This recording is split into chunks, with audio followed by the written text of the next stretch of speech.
Alright, we got the new Ingersoll Rand cordless impact, supposedly rated at 1500 foot-pounds breakaway torque.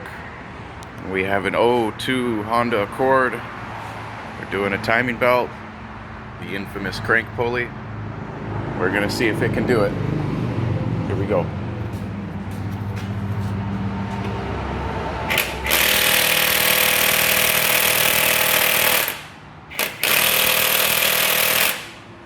Turn the whole motor over.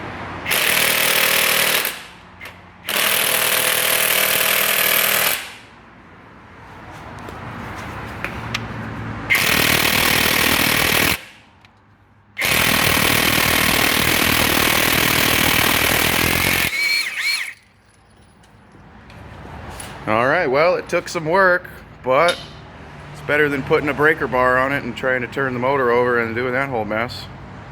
I dig it.